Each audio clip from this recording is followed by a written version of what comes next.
Hello and welcome to the Oakland County Megacast. I'm Tyler Keefe alongside Ronnie Dahl in the studios of our flagship stations, Civic Center TV and 89.3 Lakes FM. In addition today, as always, joining us also on Comcast Channel 15 and AT&T Channel 99 in Birmingham, Bingham Farms, Beverly Hills, and the village of Franklin is Birmingham Area Municipal Access. On the radio in Bloomfield Hills, 88.1 WBFH, The Biff. And as always, we are online today on CivicCenterTV.com. Click on our Watch Live link on our homepage, or watch on the small player on our homepage as well. And we are on Facebook today via Facebook Live, joined by the Greater West Bloomfield Chamber of Commerce, as well as on our Facebook page, facebook.com/CivicCenterTV15. And of course, joining me in the studio, as always, is Ronnie Dahl. Tyler, how did it go last night? Last night went really well. It was a really nice event, about an hour long. Great conversation with four leaders from our communities, two mayors, a city councilman, and the township supervisor. And we also spoke to the new director of the West Bloomfield Library as well. So I will say, I think, or at least I hope, the one thing the pandemic has done was let people realize the importance of so many people in these very local positions that we vote into office to represent us, because so many of them have been on the front lines throughout the pandemic and really making the decisions as to where some of this pandemic money goes, but also fighting for the pandemic money, because I've seen a difference, especially here in Oakland County, like the city of Keurig, for some of our restaurants being able to get like those outdoor dining sheds versus other people in some of our neighboring communities. Yeah, and Mayor Lampole touched on that a little bit last night from Keurig Harbor's perspective, as did other leaders from the three communities, on how this COVID-19 relief money has helped their municipalities so far, especially those small businesses. Keurig particularly talked about the COVID money and its help for restaurants, and how the American Rescue Plan may also impact further help to the city going forward.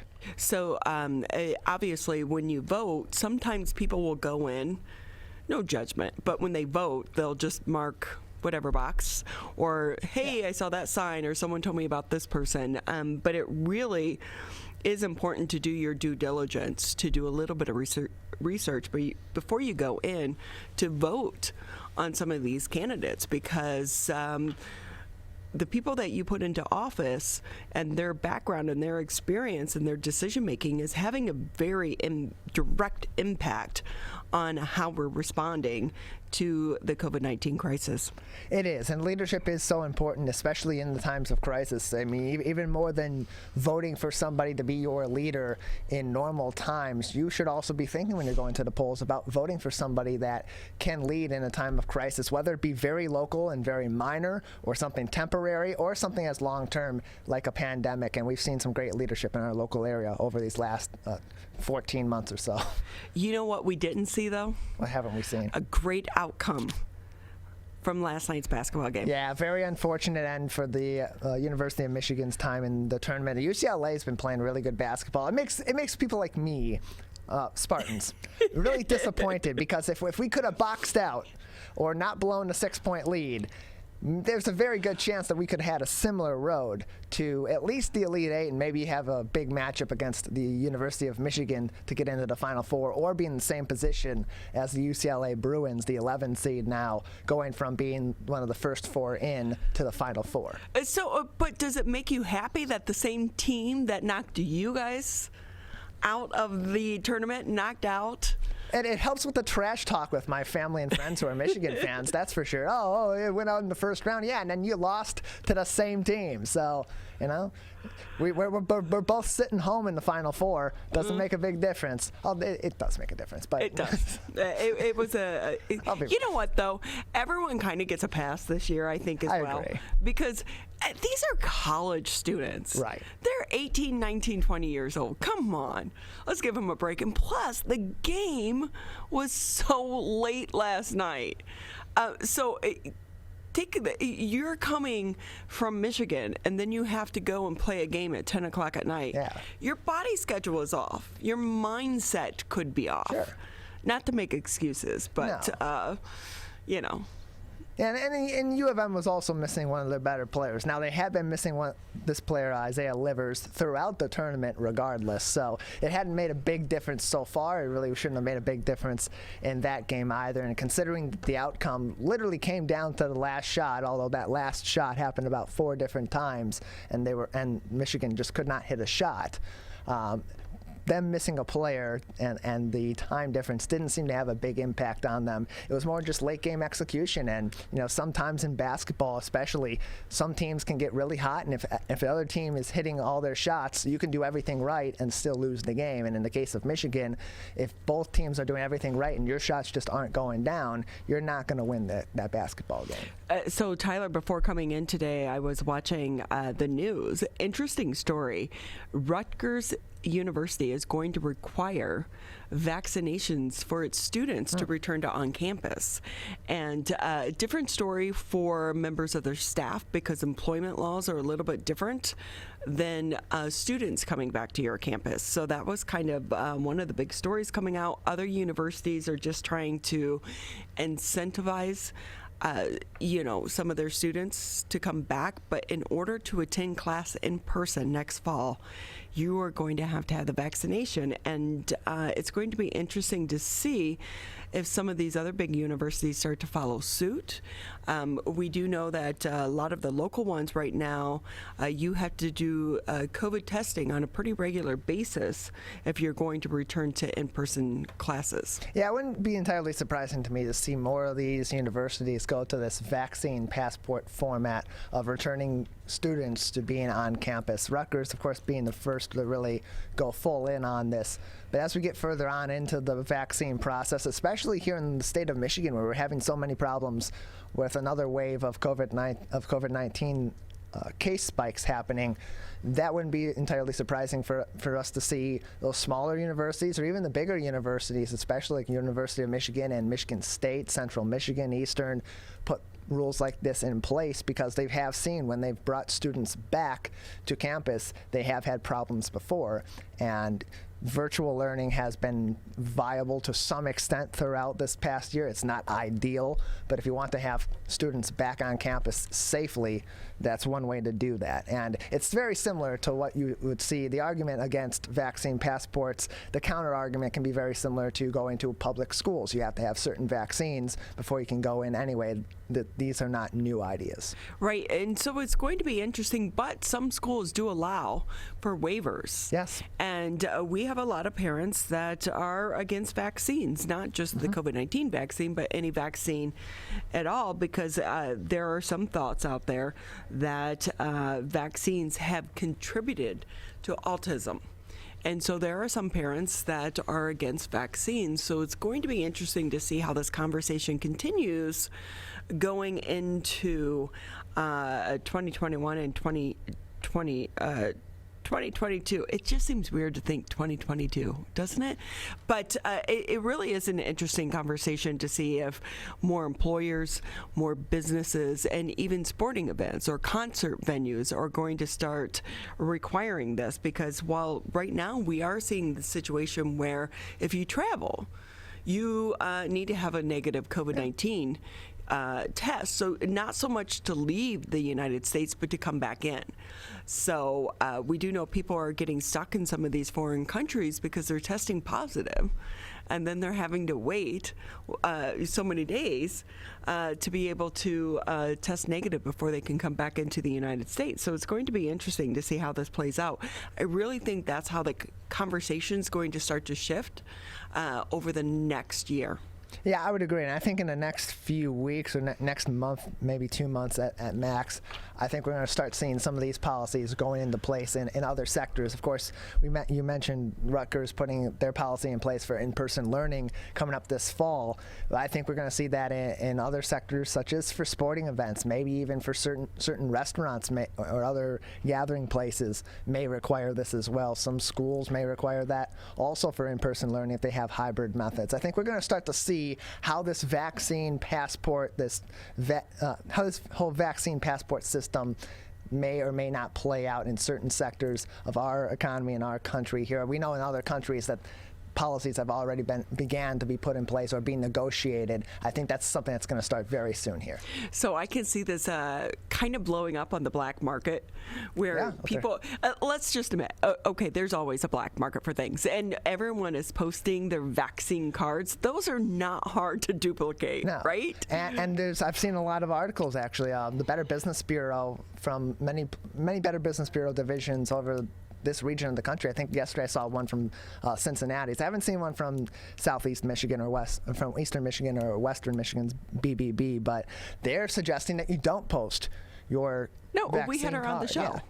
And even having her on the show, suggesting that you don't do that because you have all that personal information, and some of these people that are running black markets for these vaccination cards may use your information on there. So it's not so much your information, like Tyler, because I worked in news for so long, I could tell you right now there's going to be a market for this, where you have basically a vaccination card that looks real, and then you can order. It's like a fake ID, right? And you can order and fill it in. Who knows? There is absolutely no, rhyme and reason or standard as to how people are getting vaccinated. Once you get it, they give you your card and then they scribble on it that you were vaccinated. So what's to stop me from getting one to say, no, I got my vaccination?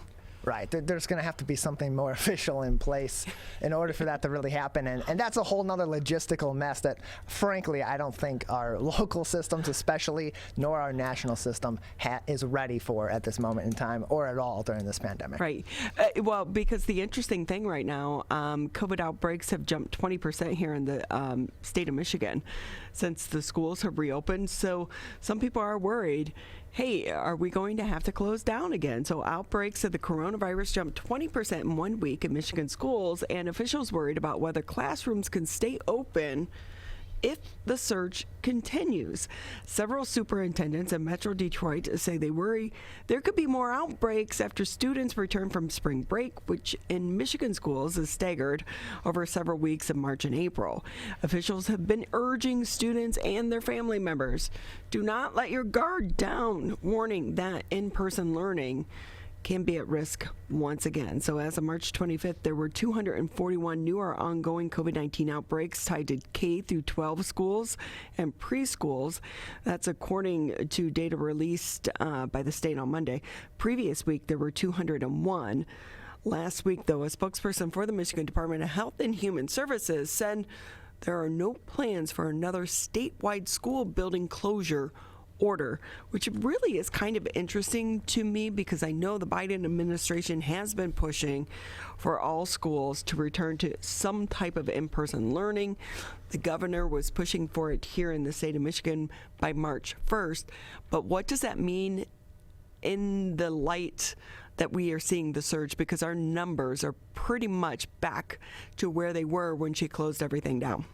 Yeah, and that's the biggest question right now, because as we've seen in the past, when numbers have spiked, the policies have changed. And even if we've wanted to have things be more open and wanted to put kids back in regular in-person school to some extent as much as possible, that desire has changed before when we've had these spikes. And so as Michigan's most recent COVID-19 spike continues forward, hopefully not, but most likely, what's going to happen with these schools? Is the governor and through the Michigan Department of Health and Human Services going to change their policy? Is that going to change the impact that the funding from the legislature has on these schools that requires them to be in person for a certain amount of time? I mean, even speaking to Ken Gutman recently, he said that as apprehensive as the school district really was for safety reasons, although they're confident that they're able to hold in-person schooling safely, one of the factors behind holding in-person school at a certain capacity, I think it's 20%, right? Yeah, 20% was because of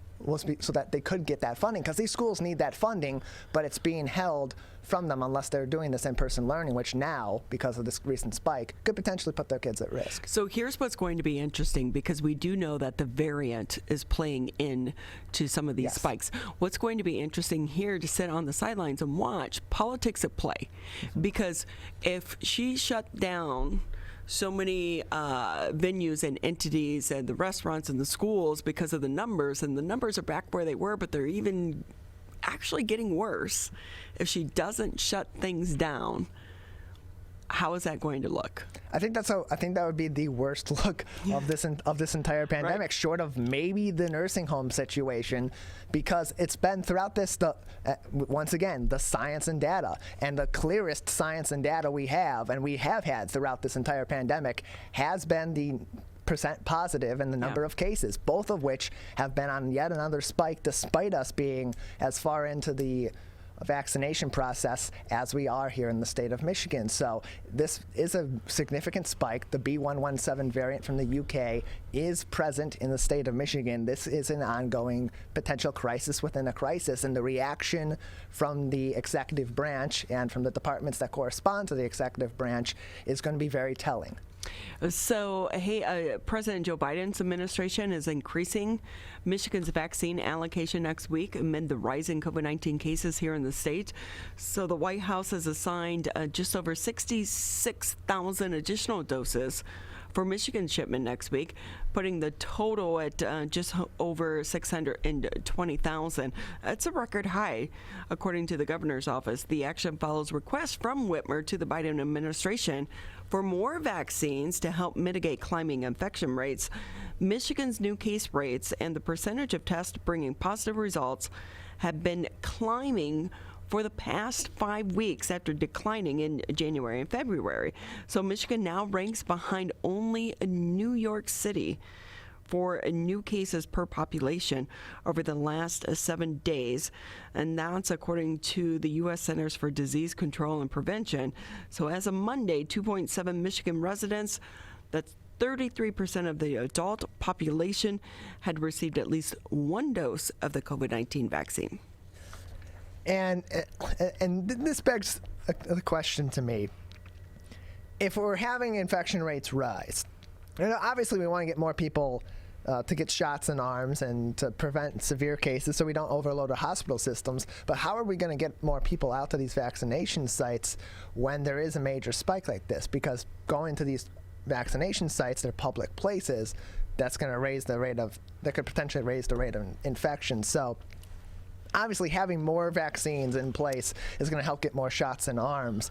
But when we're having this kind of a spike, are we in a race against the clock in this situation? And then that also brings another question back into it of, should there be more rolling back of some of these loosened restrictions like we've seen before from the governor, because the justification, like we said in the previous story, has been the numbers, and the COVID numbers in Michigan are the worst, are arguably the worst in the country.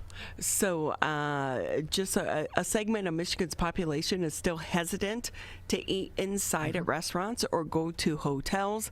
That's according to a new survey that included 600 Michigan residents. So the March 18th through 22nd phone survey found 54.6% of respondents have eaten inside a restaurant since Michigan's dine-in ban ended on the 1st of February, while 42.8% said they have not.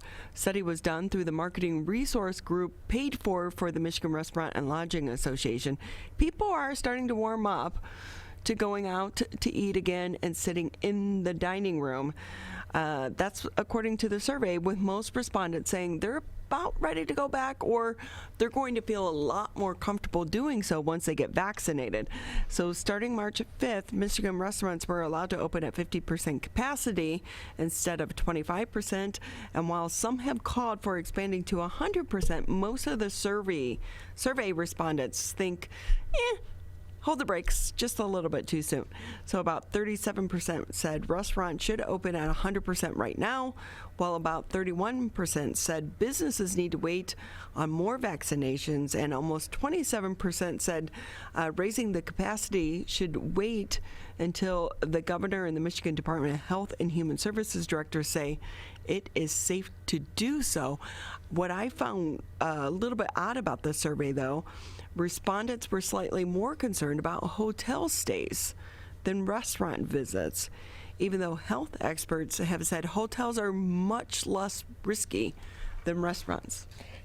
Yeah, I would think that hotels would be a lot less risky because you're mostly isolated to your own environment in there. You're basically, if you're in a hotel, staying in your own room or in a common area where you're usually able to be distanced from other people. Whereas a restaurant, you're distanced from other people, but there's more people that are going to be in the immediate area of you. A lot of them aren't going to be wearing masks because they'll be eating and conversing with their other parties. And I would think that would be less. That would be a more concerning situation than a hotel. That being said, 43% of survey respondents in this survey having not eaten in a restaurant isn't entirely surprising to me. I haven't been inside a restaurant through this entire pandemic, and I know several other people that haven't either. Not entirely because of apprehension to do so, mostly just because I just haven't had any good reason to. Tyler, you need more friends. What do you guys do if you don't go to a restaurant? I mean, during the pandemic, nothing. But Hey, did you see, we were watching Fox 2 the other morning, and Dina Centofanti, who also covers their health beat, Yes. was doing a story about how in some countries they came up with, like, it's basically this little mask that just goes over your nose. Yeah, I did see that. And then you have a regular mask. And I was like, Dina, we already have that. Right. Like, so people may know. So my sister came up with this mask, Yes. and we call it the Live Life mask. And it's, well, I have my mask here, but it's full of makeup. Girls, like Tyler, when you come in and out, you don't get, like, I have to redo my makeup every time. Exactly. But you just pull it down, it Velcros, and you pull it down, and you can sip your drink or your hair. We've seen you use it here. So, and you look a lot less ridiculous than the nose mask. You look like a reasonable human being in that than a nose mask. God. It looks like you're basically turning one of these puppies into a clown nose. Yes, it looks so silly, and you were like, what? But my husband was telling me that he was in Plymouth yesterday, and he was walking down the street, and he had a soda with a straw, so he took his mask down, and he was sipping a soda, and people were going by like, that's smart. Where do you get it? But other people, when I posted it on my social media, they were like, that's the stupidest thing. And it was like, to each his own, everyone. Yeah, it's fine. If you don't like it, just flip your mask down, flip it back up, flip it down, flip it up every time instead of just zipping, zip, zip. But the nose thing looks so... The nose thing looks terrible. It's like I like it just for the jokes. That's the only thing I like it. That's the only reason I would use it, is just to look ridiculous and get a rise out of people. Oh my goodness. Hey, so of course you can find the latest headlines. Just go to civiccentertv.com, click on coronavirus, and that's where you'll find the latest headlines. I do like to check out all of the individual websites for myself, Yes. just to kind of get a background as to what's going on. Check the Oakland County news alerts and this, that, and the other. And so we have direct links to all of the cities here locally as well. So with that, we are going to take a quick break here on the Megacast. And when we come back on this Wednesday edition, we are going to be speaking with the co-founder of Cask Kettle. I love this company. I'm like, where have they been all my life, right? Mm-hmm. So it's like coffee with a kick, and how you can use your Keurig to jumpstart your morning. So with that, we're going to take a quick break, but still a great show ahead for you on the Wednesday edition of the Megacast. Hi, my name is Kurt Lawson, and I'm the Public Information Officer for West Bloomfield Township. We wanted to reach out to you, our older adults, to provide information that you may find useful during this difficult time. We want to ensure you that West Bloomfield Town Hall, our Waters and Utility Department, West Bloomfield Parks, and our police and fire departments continue to work hard on your behalf. Information and resources can be found on the Township website, the police Facebook and Twitter, or call West Bloomfield Parks COVID-19 Help Hotline.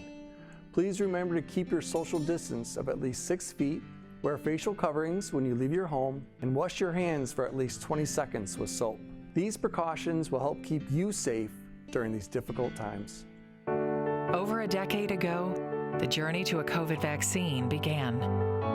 Building upon research on other coronaviruses, scientists continued with months of research and development, 3 phases of clinical trials with tens of thousands of diverse volunteers, then peer review and authorization to deliver a safe and effective vaccine that will protect all of us. Discover the facts for yourself at michigan.gov/COVID vaccine.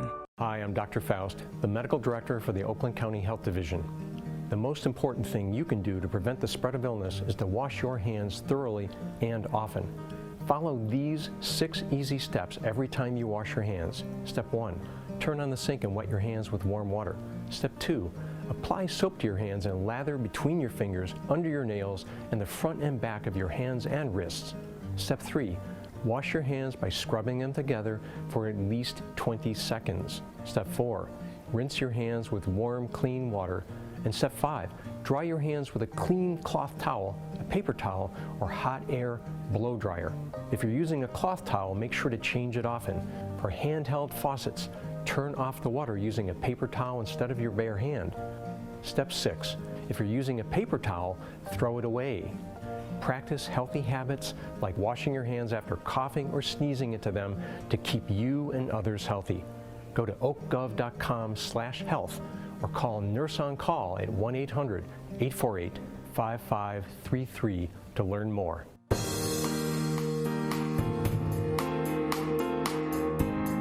Hey, great to have you with us here on the Megacast. I'm Ronnie Dahl here in the studios alongside Mr. Tyler Keefe.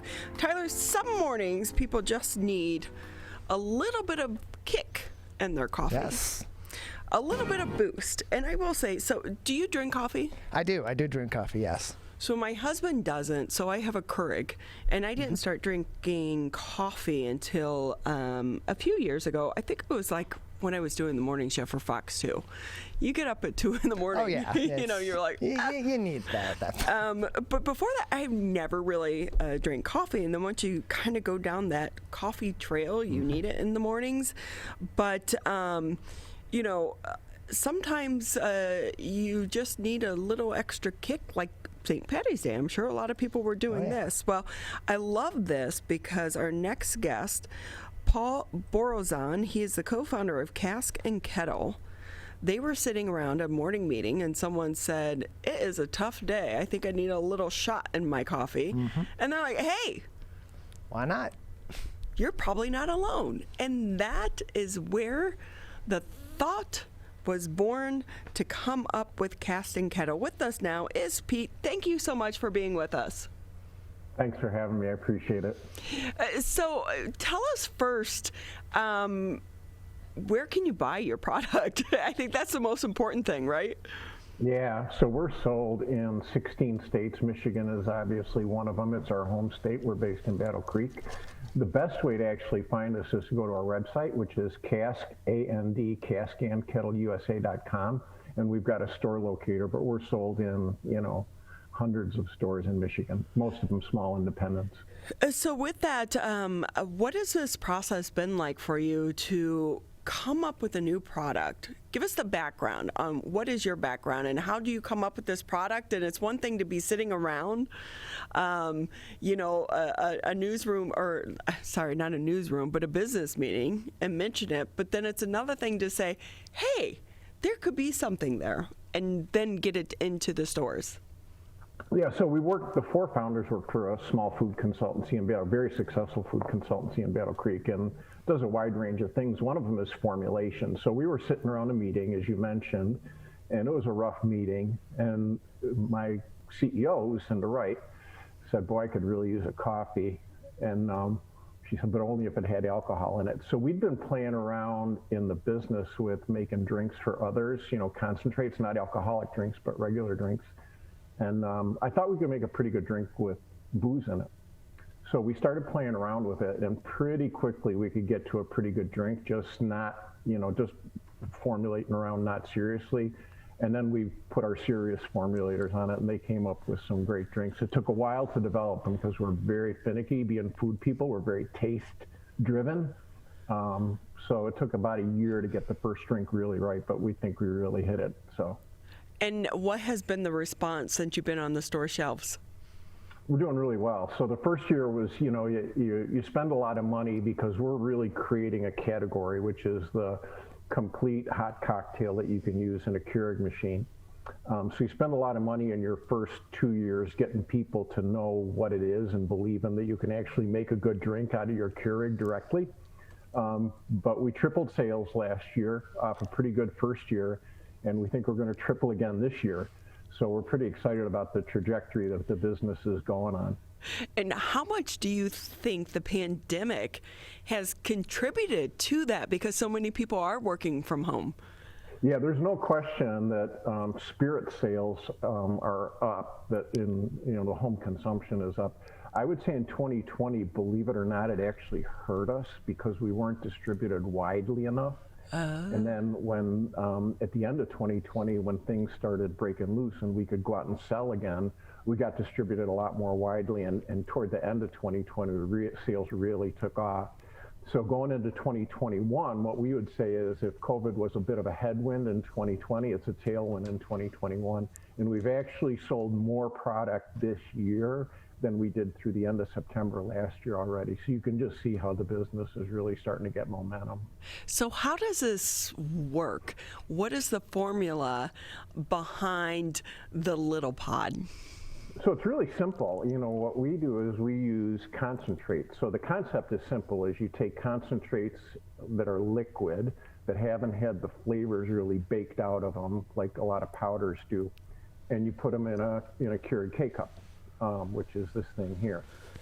And then the liquid sits in here, and when you drop it into your machine and put the clamp down and hit the button, the liquid coffee and the liquid spirit, which is also concentrated and a natural flavor, all come out at the same time. So you have a ready-to-drink hot cocktail right out of your Keurig machine. There's no additional work that you have to do. Now, if you want to doctor it up yourself, you can do that. A lot of people they want it sweeter, or they want to add cream to it or something like that. And we encourage that. We like creativity. But the whole idea is that, if you're relaxing on the couch at night and you want a hot cocktail, it's really simple to just run over to the Keurig machine and have one. This is so interesting that you not only developed this, but you've taken it to market on top of that. And what are the flavors? I would think like this past St. Patrick's Day, we're probably pretty popular, right?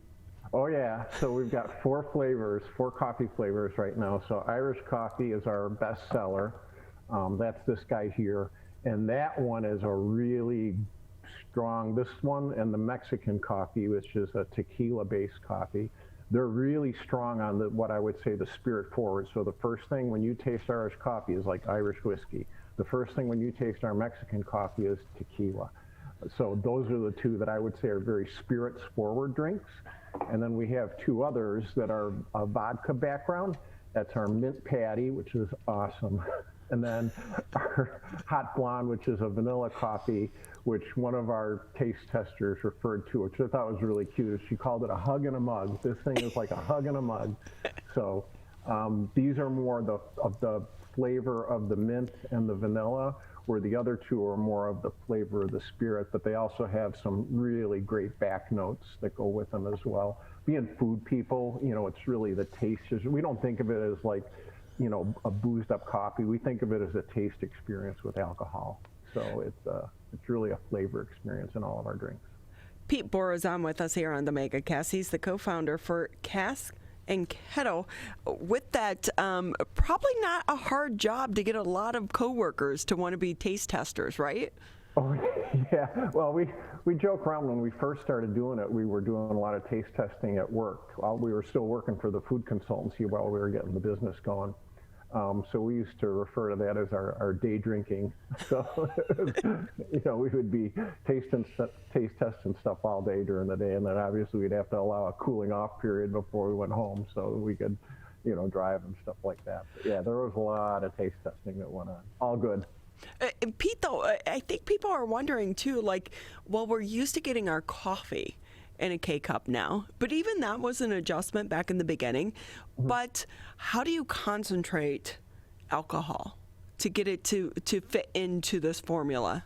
So it's really interesting, and I didn't know, that's a good question, because I didn't know the answer to that either when we first started. And when you look at how alcohol is made, it's made in a concentrated form. So that's where the cask comes from, and the Cask Kettle, which is a cask strength alcohol, which is a full strength alcohol. And then what the companies do, the spirits companies do when you buy it, is they actually dilute it with water. So we put it in at full strength, and then we just wait until the Keurig comes along to do the dilution to get it down to a reasonable strength. So it's just the distillation process drives water off, and then you get highly concentrated alcohol. This is really fascinating to me, but what I love even more is it started with just a generic conversation, but you're around people who are innovators.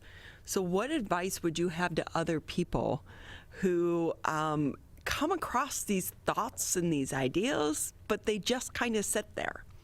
Yeah, no, we actually took about a year to decide if we were going to go to market. And it's like, do we think we can get people head wrapped around this? I mean, and that was the big thing for us. And there's still a group of people like, well, it's just the flavor. It doesn't really have alcohol in it, right? Like, no, it's the whole thing.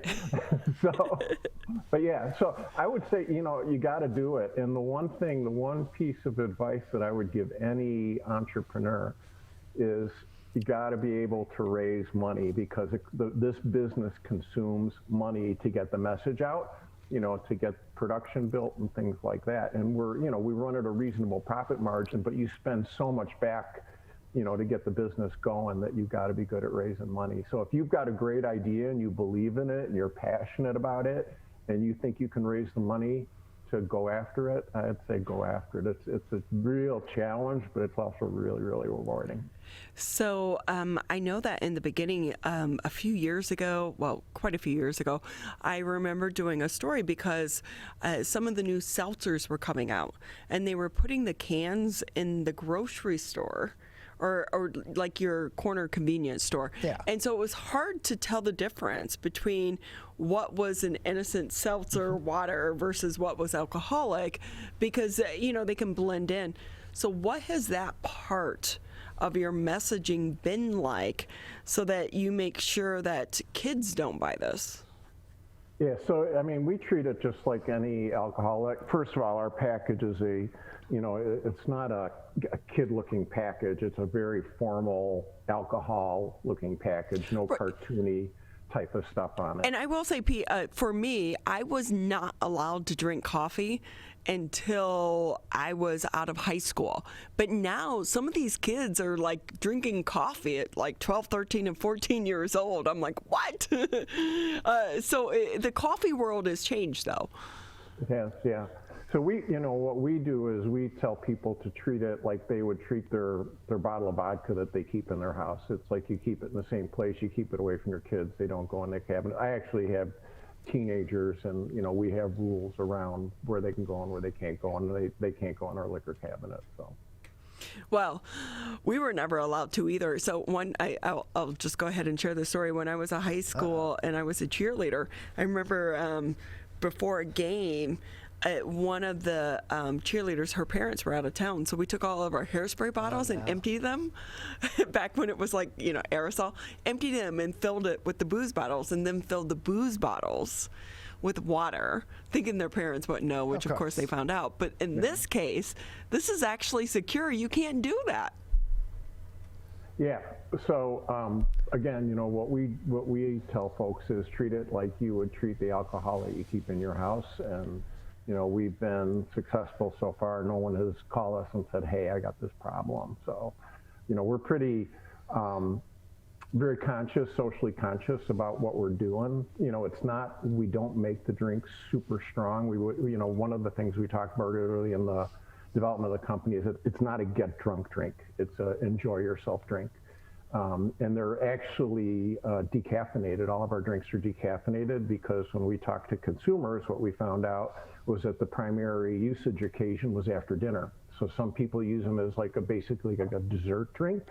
Some people, which I do, I enjoy one when I'm watching TV at night, relaxing on the couch. I use it, for me, it's like my sleeping pill, basically. So. We're talking with Pete Borozan. He is the co-founder for the Cask Kettle. Are you guys one of the first companies to come up with this? Yeah, we are. And as a matter of fact, we're the only company in the world right now that's making, a pod that has alcohol in it. So when we first looked at doing it, we looked at powders. Could we make a powdered alcohol drink that you just diluted with water? And what we found out, to get an ounce of alcohol in a cup, it would take 7 cups to do that. And that's when we started looking at the concentrates. And then the side benefit of that is when you go to liquids, you don't bake all the flavor out of it like you do with a powder, because powders are dried out and they do that with heat, and it drives off a lot of the good flavors when that happens. So our drinks are really, really flavorful, like a great experience. So, but do you have a coffee background too? Because this is about the flavor of the coffee, right?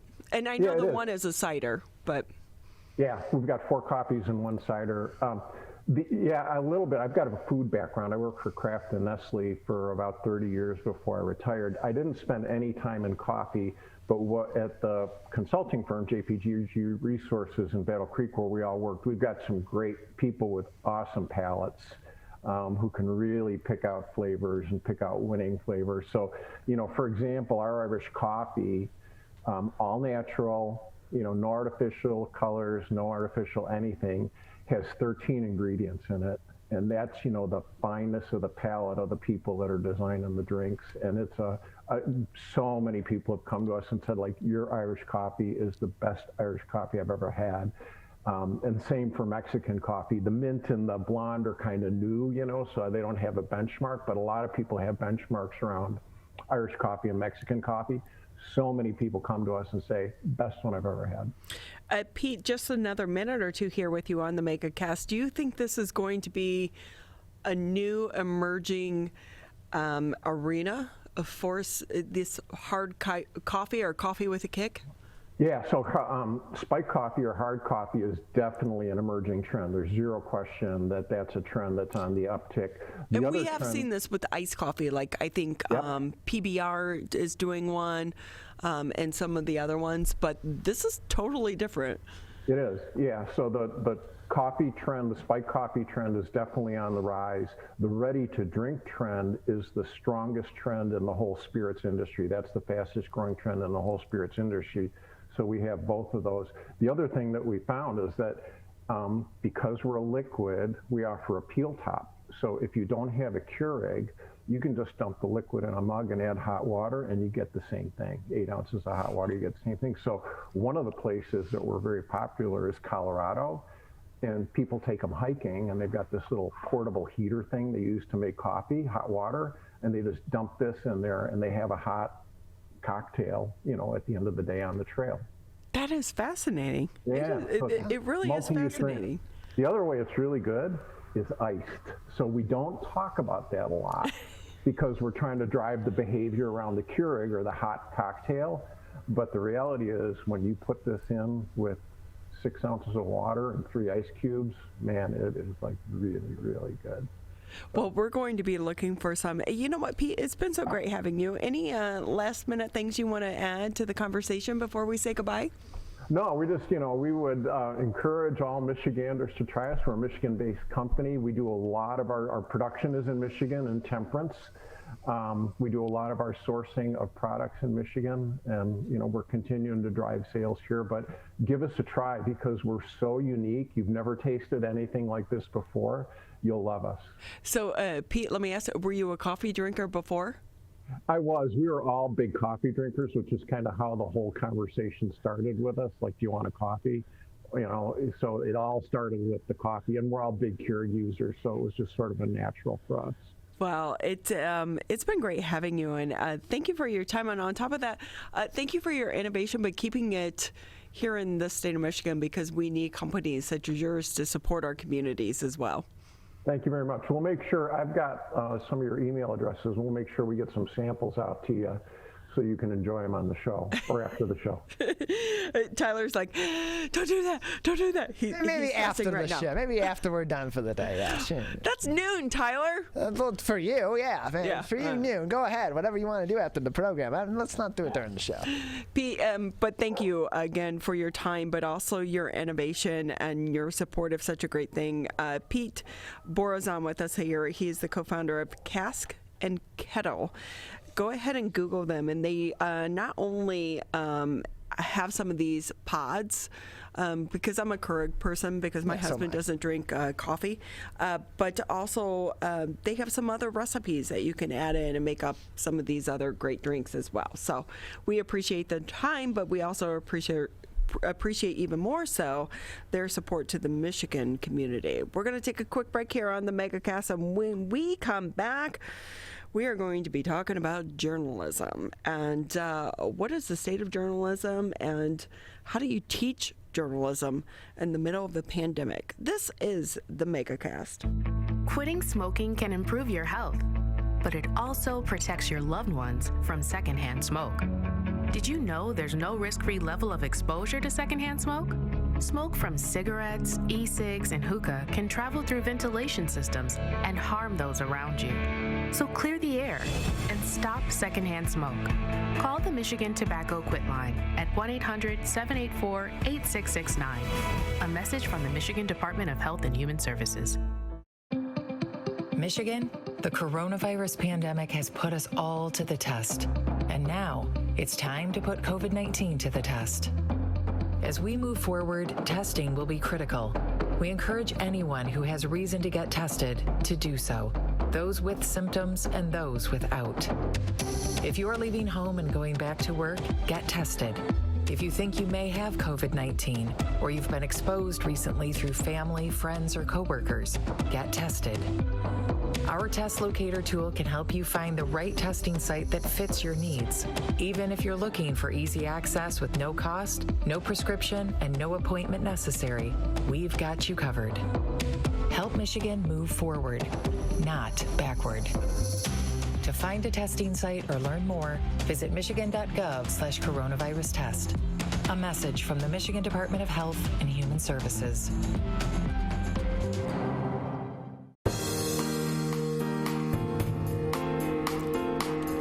Great to have you back with us here on the Megacast. I'm Ronnie Dahl here in the studios alongside Mr. Tyler Keefe. As a reminder, you can always catch us on Civic Center TV, Birmingham Area Municipal Access, Channel 15 on Comcast, 99 on AT&T. Thank you for all the cable subscribers, us all old school people such as ourselves, because a portion of your bill does help support programming such as this, and we do appreciate it. You can also tune us into 89.3 Lakes FM, 88.1 FM The Biff, and then today we are also live streaming today's edition of the Megacast on the Greater West Bloomfield Chamber of Commerce Facebook page. They are such a great organization trying to help support so many of our businesses here locally throughout the pandemic.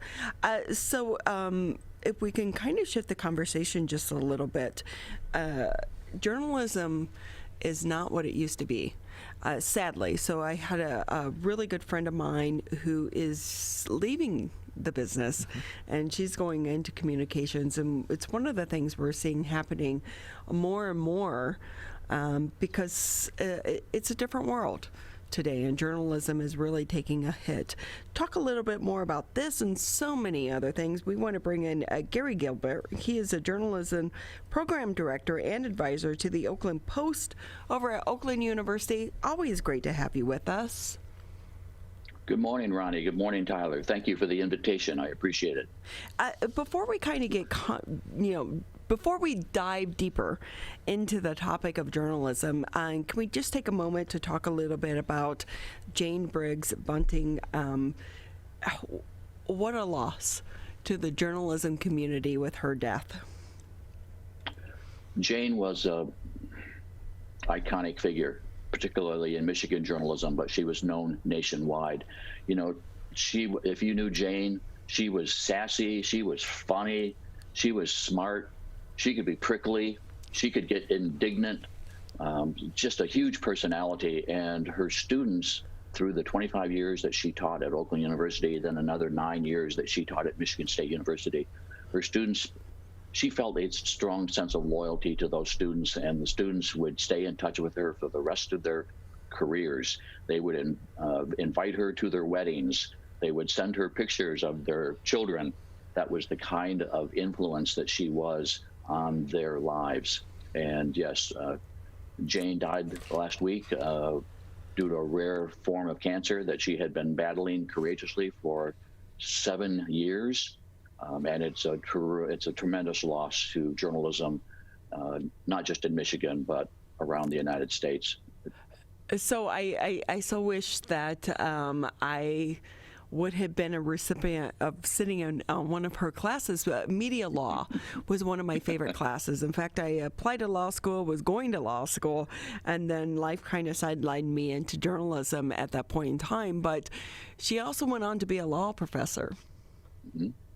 Yeah, she was working as a reporter at the Detroit Free Press, going to law school at night. That's where she met her husband, Bob Bunting, who was a police officer in Detroit and was going to law school at night.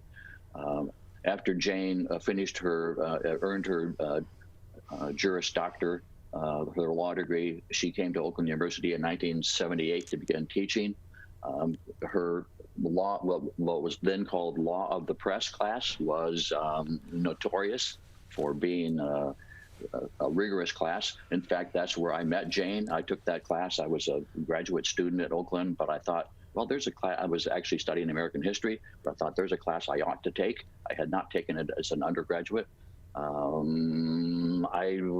It was without doubt of any of the graduate or undergraduate courses that I took in my academic career, the most difficult. Jane would assign. What was your grade? I got a 3.8. I'm happy to say, although I earned it. Jane would assign hundreds of pages of case law to students, and students always trying to find a way to get around having to do all of that reading. We would get together and we would divide up all the cases, and okay, Rob, you do this case, and I'll do this case, and Sally, you do that case, and then we'll share our notes, so that way we won't have to read all of them. Jane could always figure that out. She always knew, and she would call on you in class and ask you to summarize a case, and she knew which ones that you were prepared to summarize. I don't know how she was able to pull that off, but she could embarrass you on the floor of her classroom.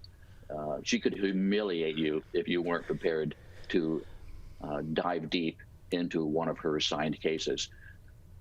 Students feared her, but they respected her. And when you graduated, you knew you were smarter, that you were prepared. And she then became, for most of her students, a lifelong resource. And it's people that come up through journalism, we so love and respect people such as herself, because they do make us better and they do make us stronger. And with that, Garry Gilbert with us here on the Megacast.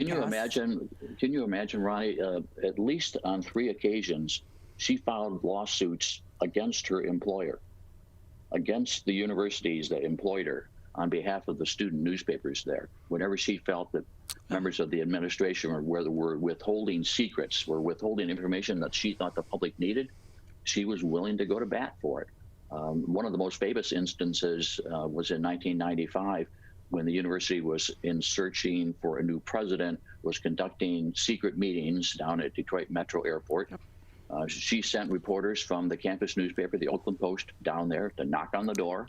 When they were refused, the Board of Trustees refused to admit the reporters to the meeting, she came to me. I was at that time the managing editor of the Oakland Press in Pontiac.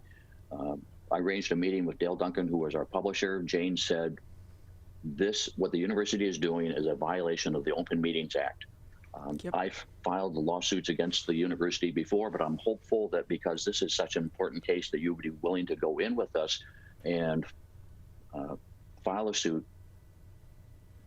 with the understanding that the university is violating the Open Meetings Act. A search for president should be public. Otherwise, how do we know that they're not throwing out all of the female applicants? How do we know that they're not throwing out all of the minority applicants? D.L. Duncan was our publisher. He agreed to file a lawsuit. That case went to Judge Gene Schnell's in Oakland Circuit Court. The decision came down right after the April 19th, 1995 bombing of the federal building in Oklahoma City. Judge Schnell's actually cited that as an example, said the government must be transparent, and he ordered Oakland University to open up its search. He also ordered Oakland University to pay the newspaper more than $50,000 in legal fees, which we then turned around and we donated that money back to the university with Jane's blessing in order to create a scholarship for journalism students. And we would encourage them to always be willing to challenge authority and to question all assumptions. I think that was the perfect use of that money. And that scholarship still exists at Oakland University, as does a scholarship funded by Jane and her husband, Bob. What an amazing experience that you were able to have under her leadership, but also under her guidance. But with that, I'm a fierce opponent of or a fierce fighter for FOIA. The Freedom of Information Act, people need to understand this is not for journalism. This is not for lawyers.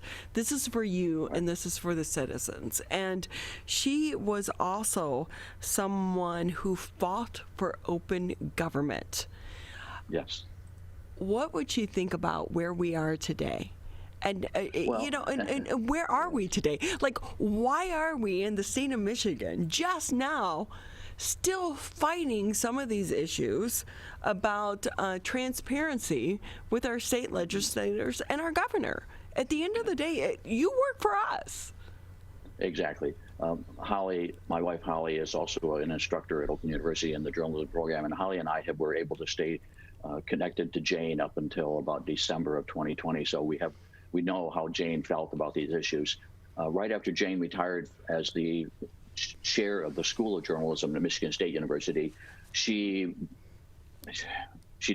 retired from Michigan State University, but that gave her an opportunity to do something that she'd always wanted to do, which was to create a nonprofit organization in the state that would help citizens and journalists with FOIA requests and with Open Meetings Act requests. So she founded what's called the Michigan Coalition for Open Government and offered free legal advice to TV and radio stations like yours, to small newspapers, to websites that needed legal help, that needed advice on how to get government officials, city councils, township boards, and by the way, Ronnie, that's where I think you tend to see most often the abuse of open meetings or the refusal to disclose information to reporters and to citizens is at these smaller boards, because frankly, many of the members of the board just aren't familiar with the rules and with the laws. So Jane offered free legal advice, and it was probably every week that we would hear from either a citizen in a place like Sanilac County, or we'd hear from a reporter in a place like Greenville, who would say, public officials in my area are trying to make some deals behind closed doors, and I just think it isn't right. And Jane would explain exactly, here's what you can do, here's what the law says you can do in order to make sure that those public officials are acting in as transparent a manner as possible. So what's so hard about this right now is while we're old school people, right? Like we love journalism. Sometimes I would put in a FOIA just to put in the FOIA. FOIA the FOIAs. That's my biggest tip to any intern I ever had that came to shadow me or follow me. I was like, FOIA the FOIAs. And but on top of that, we're looking at this new world of journalism, and you're on the front lines of this, where when you have students come in and they're trying to debate, do they go, what is journalism versus being a social media influencer? And for me, like anytime I had an intern with me, if I said, what's a FOIA? And they couldn't answer what a FOIA was, and you were like a senior or junior or senior within a journalism school, I was done with you. I didn't give you much credit. but beyond that, if you could answer that, I was like, oh my God, I'm in with you. What do you want me to do? I could do this for you, this, and this is what you should do as a student person, la, la, la. But how do we balance the world that we're in right now with social media and influencers? And why are we even struggling with that in the journalism world? It's an excellent question. And I have to tell you that when we reach out to companies that bring our students in as interns, and when we ask companies that are considering hiring our graduates, what do you want our students to know? They say, we want them to be effective writers. We want them to be able to speak professionally, and they must know social media. Nowhere, Ronnie, do they say anything about, it would be really good if they understood the rules of FOIA. That's not what they're looking for right now, frankly. We try to make sure that our students are trained in the use of FOIA and open meetings, particularly at the student newspaper where I'm the advisor. That's the place where they're most likely to use it. But yes, it is a different world in journalism right now. Social media influencers are so important. Another issue, that, of course, that we have going on right now is the widespread distrust of journalists and of the news media. The political divide that we see in this country is reflected in the skewed trust levels of the media. The most recent polling that I saw from Gallup showed that about 75% of Democrats say, the news media is doing a pretty good job. On the other hand, about 12% of Republicans say the news media is doing a pretty good job. So that's another issue too, particularly for our students. There is the dislike, the distrust is so high, particularly for members of one political party, that makes it even more difficult for journalists to do their job, to get people to believe what they're writing is A, important, B, accurate. So you're listening to 89.3 WBLD Orchard Lake, 88.1 WBFH Bloomfield Hills. And I will say, Professor, when you talk about that, it hurts my heart. It really does hurt because at the end of the day, we're supposed to be the watchdog, and we've stopped being that. Mm-hmm. So that really kind of goes into the next part of the conversation, and to when you're teaching journalists of today, do we have to address that journalism is changing? The print word is gone. It really is going to social media. So how can we capitalize on that? But also, how do we fund and support journalism? Is independent journalism the way to go? But we also know with independent journalism typically comes purse strings with the dollars. Yes, of course. This is the only country in the world, really, where the news media is funded primarily by advertising dollars. And of course, that leads to some dubious decisions by news directors, by editors, by publishers, because we have to attract an audience for those advertisers. That means we sometimes pander, we sensationalize, we do interesting stories rather than the important stories, rather than the watchdog reporting that you just mentioned that is so critical. It's all about clickbait today. Exactly. So we do talk about this we talk about this in our media law class, and we talk about it in ethics, we talk about it in all of our intro to journalism courses, so that students understand this. Frankly, I am a big advocate for the idea that news should be unplugged from the corporate world. I would like to see more examples of nonprofit journalism. Here in the state of Michigan, for example, bridgemi.com. They're amazing. Is one of my very favorite news sources. I think that because Bridge Michigan doesn't have the same pressure to attract an audience for advertisers, that it is able to do the kinds of important work, the government watchdog work, that is, Bridge to me is the best source for information about the COVID-19 pandemic. It's the best source of information about the state of the vaccination campaigns. There are other examples of nonprofits, of course.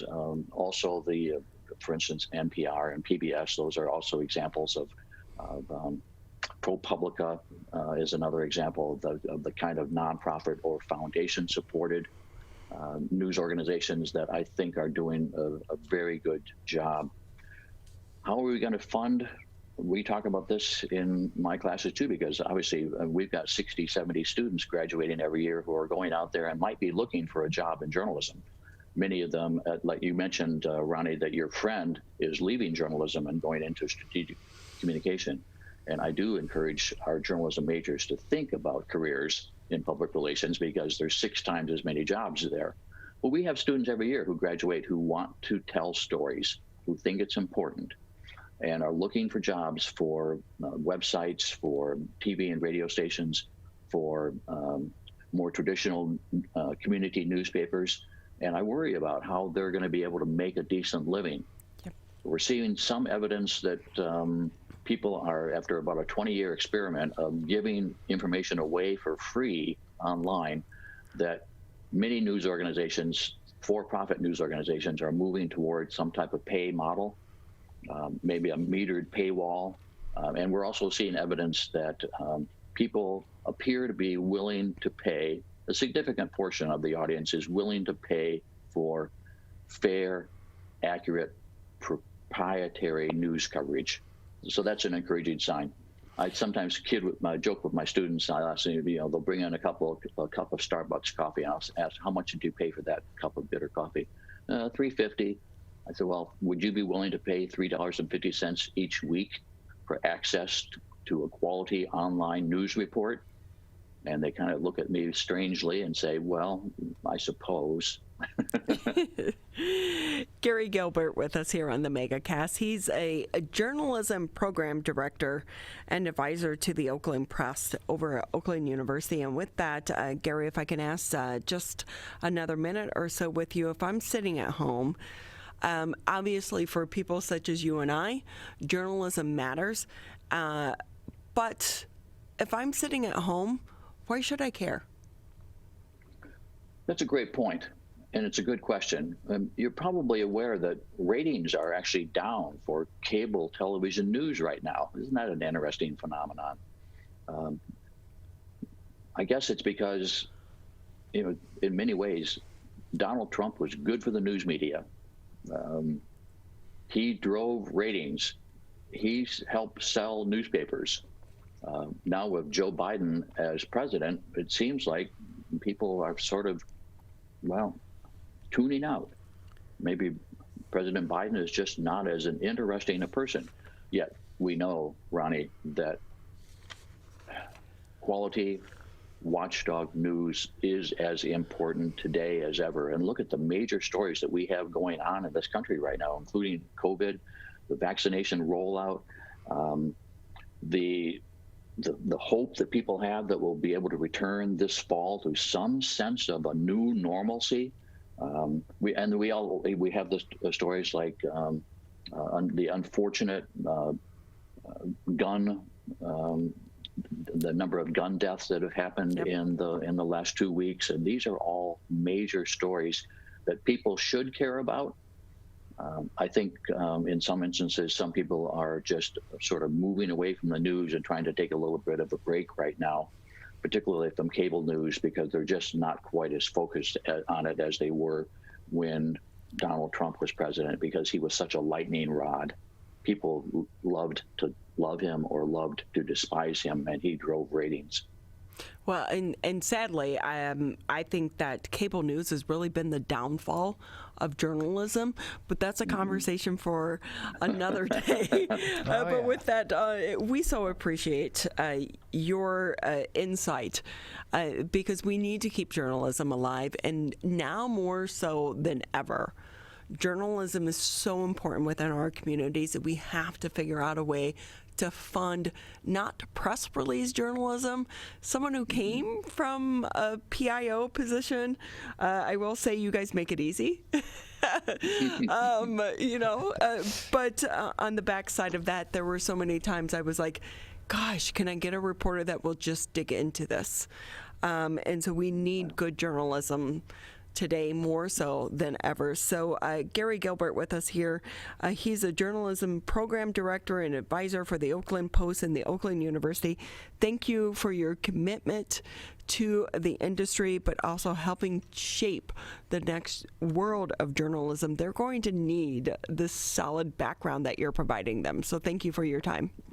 Thank you. I appreciate it. I think I'm going to go get an Irish coffee right about now. that segment was fascinating. I just loved it. Did you? I will say, Garry, the best thing about the show is I learned more in a week on this show than I did in 6 months working on the streets of Detroit. So it really is fascinating, but we love talking to people such as yourself. And when we are talking about fascinating conversations, but also having an impact on our communities, when we come back, we're going to be talking, switching the conversation a little bit here, Tyler, and talking on a very, very serious subject that Garry kind of touched on, and that has to do with gun violence here in the state of Michigan. But we'll be speaking with Dr. Chris Smith. He is the board chairperson for the Michigan Coalition to Prevent Gun Violence, just after this break. Wearing a mask is more than protection. It's a bridge to better days. The path back to celebrations with family. Nights out on the town with friends. Game days with your favorite sports teams. And the thrill of live concerts. But until we can all get the COVID-19 vaccine and build community immunity, which will take time, we all need to continue to stay careful. Because Michigan's recovery is depending on you, and so are your family, friends, and neighbors. So even after you're vaccinated, wear a mask, avoid large gatherings, and social distance. One day in the near future, we will all be able to put this pandemic behind us. But until then, spread hope, not COVID. Learn more at michigan.gov/coronavirus.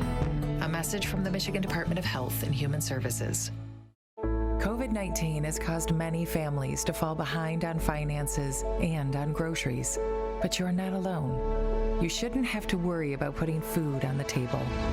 My Bridges offers access to quality food and income assistance to help families across the state get the food support they need.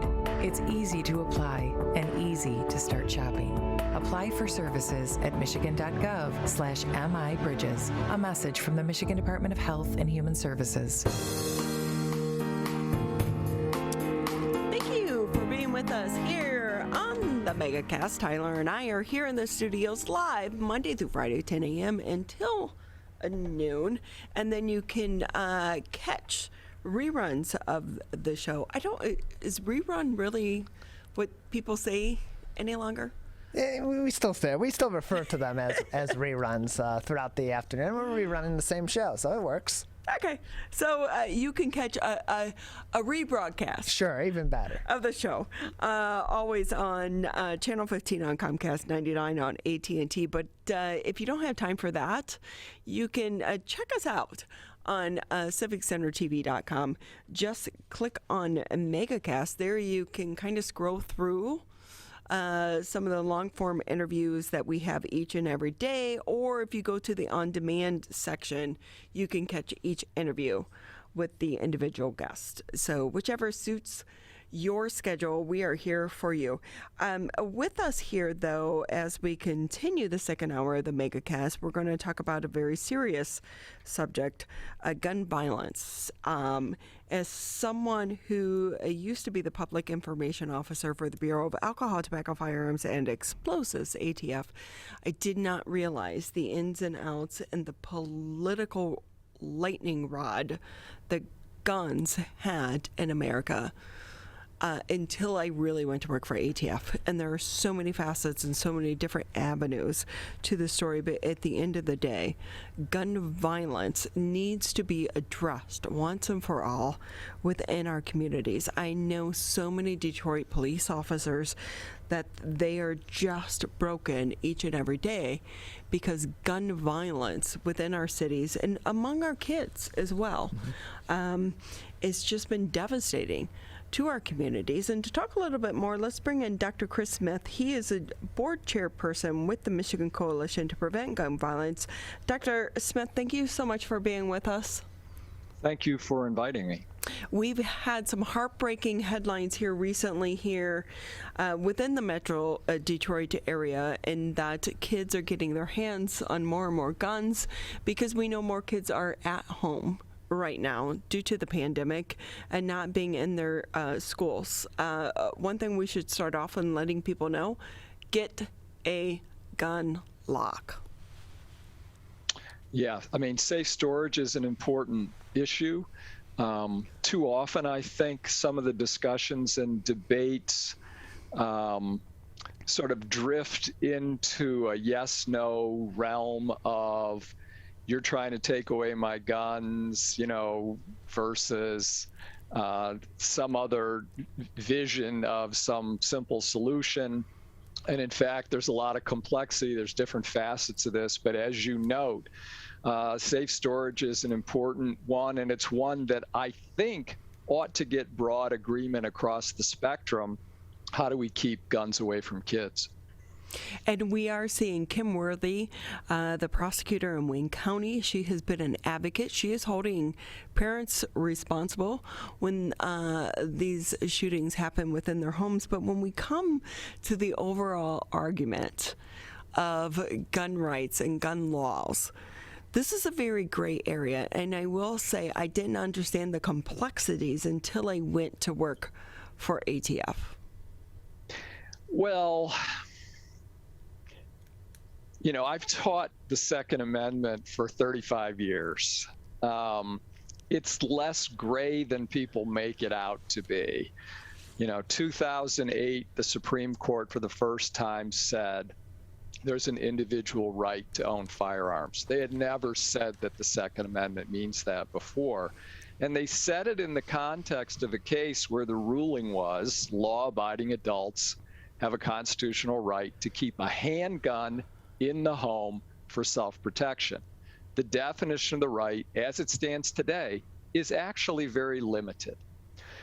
They may expand it, but it's actually very limited. And Justice Scalia, who's a gun owner and a hunter and a conservative who wrote the opinion, he also said, and I'll quote here, "Nothing in our opinion should be taken to cast doubt on long-standing prohibitions on the possession of firearms by felons and the mentally ill, or laws forbidding the carrying of firearms in sensitive places such as schools and government buildings, or laws imposing conditions and qualifications on the commercial sale of arms." In other words, the right is limited, and all of the other things people are able to do, concealed carry, taking it into certain public places, buying certain types of weapons, those are all policy choices that we can legally discuss and consider adjusting. So we could have an entire show on this topic, by the way, but for time's sakes, one of the things we should also note when we're talking about the Second Amendment, when it was written, there are so many various different guns now. Some people would say, and I want to make it clear, fully automatic is different than semi-automatic. And when you're even just talking about a gun and the gun parts, what actually makes it a weapon? And the big thing now, we just had a big bust here in the city of Detroit with ghost guns. So that's a completely different topic because it is legal for people to build their own gun as well. And so you come into these policies where you have these agencies that are kind of limited as to what they can do because of the laws and the gray area. But in the middle of all of this, people are dying. Yeah, and I mean, what you point to is that, of course, we're also a society where we're having continuous technological changes, and those technological changes affect the development and nature of firearms, and people use those technologies to find a space that's outside of the way some law was written years ago, whether you're using 3D printers for parts or whatever you're doing. So, I mean, it like other areas, it's a dynamic area, but because of kind of the ideological division, it's hard to think in policy terms about what can we accomplish and agree on in order to keep up with the developments in the world. And 2020 was not a good year, as you point out, with the pandemic increasing gun violence. I mean, we don't want to say there's a simple cause to it, but we do know there are employment issues, there's school issues, there's people not engaged in the same programs and whatever. It's a dynamic, changing situation, and we really need to be able to talk about these things in order to think about not that there is a solution, but how can we make adjustments that might save some lives. Dr. Chris Smith with us here on the Megacast. He's the board chairperson for the Michigan Coalition to Prevent Gun Violence. And when we talk about this, gun violence is so prevalent in some of our inner city communities, but yet it's the headlines of the mass shootings that stops the country and reinvigorates the conversation around gun violence. But at the end of the day, what is actually changing? Because I will tell you, I thought listening to the kids from Florida, when they were talking about going through the trauma that they went through, they were so passionate and they were so well spoken. If change was going to happen, it was going to change and happen then. But here we are, it doesn't change. And at the end of the day, criminals are still going to get the guns. Well, part of our task is just to try to make that a little more difficult. And there are certain kinds of crimes where someone is enraged and they acquire a firearm and they march out and do harm on that day or on the next day, where slowing down that process may be able to slow down the impact of that rage. But the other thing is 2/3 of firearms deaths in the United States are suicides. Yep. 2/3. And that's what we don't talk about, right? And those are very heavily white males and very heavily in rural and small town areas. And so if we thought more broadly about all the different dimensions of this problem, then we can think about maybe some specific adjustments we might make that we can agree on in a broad way. And get a start on this. But of course, the partisan politics of it is also in the way, and we have a couple recent examples. We can see the House of Representatives in Congress has passed this bill to strengthen background checks. There's a big question about whether it can make it through the Senate. And we also saw in Virginia, where the legislature changed who was in control, and the legislature aligned with the governor, and they enacted in Virginia, which used to be a source state for all kinds of things because their regulations were so loose, they aligned with the governor to create a list of new laws attempting to advance gun safety. So there is a partisan politics dimension that gets in the way too. So with that, Dr. Smith, do you think in this administration, because if it didn't happen in the Trump administration, do you think it's going to happen in this administration that both sides can come together to make at least baby steps in this conversation? Well, this is the hope of what they're working on now, because the baby step has to do with background checks, which is really a limited kind of incremental development when you talk about all the kinds of proposals people float.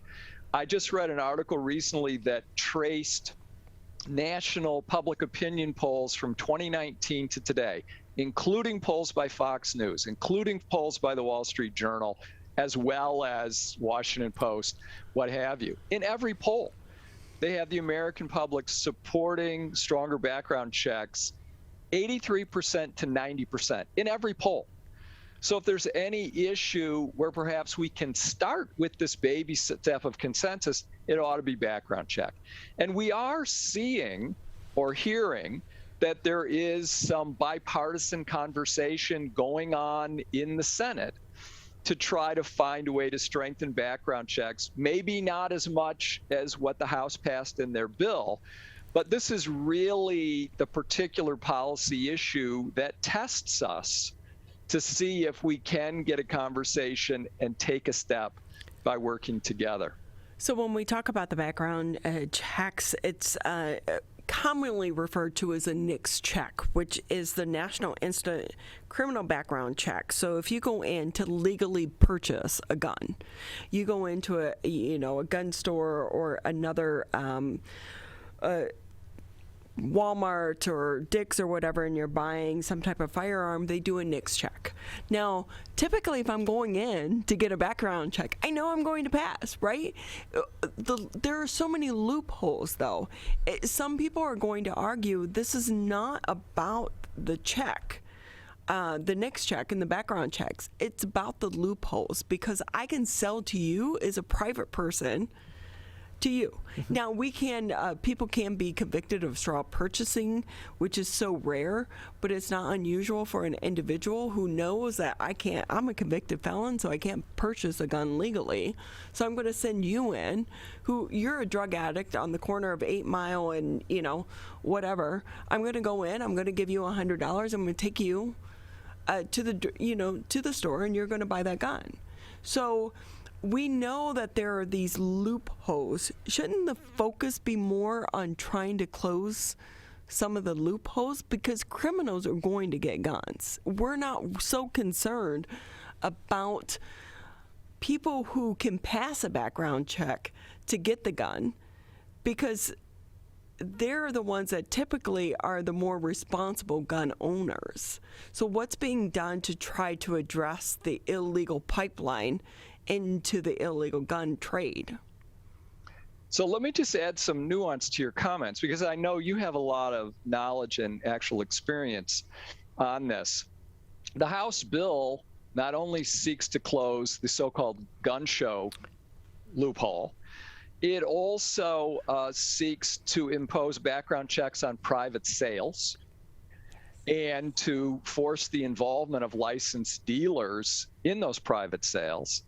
And then the second bill seeks to close the Charleston loophole, where people would be able to get the firearm if the background check wasn't finished in 3 days, which is what happened in the mass shooting in Charleston, where if there'd been more time, he might have been denied that. So the House bill seeks to do that, and that's what the conversation is going on in the Senate, where I think there's some objection to including private purchases, but maybe closing the gun show aspect, maybe extending the time a little bit. We'll see.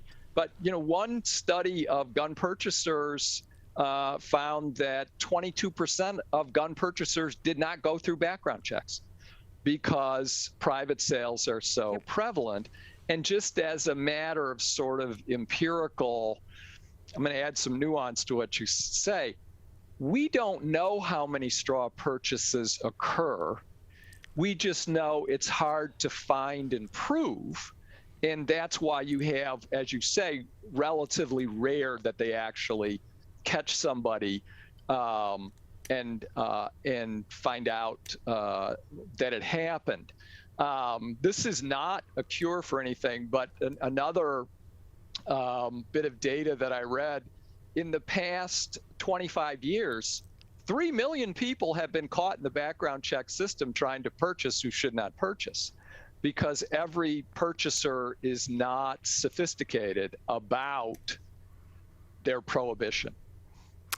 Dr. Chris Smith with us here on the Megacast. He's the board chairperson for the Michigan Coalition to Prevent Gun Violence. We could do an entire hour on the show, so we so appreciate your point of view, but also your expertise on this issue. And we should point out, anyone out there, if you have a firearm in your home, please make sure that it is locked. You can get free gun locks from pretty much any law enforcement agency across the state of Michigan. I know that at one point in time, Sheriff Bouchard's deputies were carrying them in their vehicles, but you can go in. You do not have to register. No one is tracking whether or not you have a gun. But please, we know so many more kids are home right now because of remote learning, and they can have access to these guns. And I know a Detroit police officer who has had to work some of these tragic cases, and there is a mental toll that it takes on them as well. So please, doesn't matter what side of the argument you are on, lock up your guns and secure your guns. So Dr. Chris Smith, thank you again for being with us. We appreciate it. Thank you for raising this issue and being an informed voice on some of the problems involved here. So, Dr. Chris, or Dr. Smith, I will let you know, too, prior to working for ATF, I never shot a gun. So the fact they hired me, I was like, you do know I've never shot a gun, nor do I carry one, but I did go through the process to get my CPL just to learn what it was about, but I still have never purchased one. So my mouth is a bigger weapon. All right. Thank you for being with us. We appreciate it. We're going to take a quick break here on the Megacast, and when we come back, Art Bryant will be with us. He is the mayor for the city of Grosse Pointe Woods. This is the Megacast. Over a decade ago, the journey to a COVID vaccine began. Building upon research on other coronaviruses, scientists continued with months of research and development, 3 phases of clinical trials with tens of thousands of diverse volunteers, then peer review and authorization to deliver a safe and effective vaccine that will protect all of us. Discover the facts for yourself at michigan.gov/COVID vaccine. Hi, my name is Kurt Lawson, and I'm the Public Information Officer for West Bloomfield Township.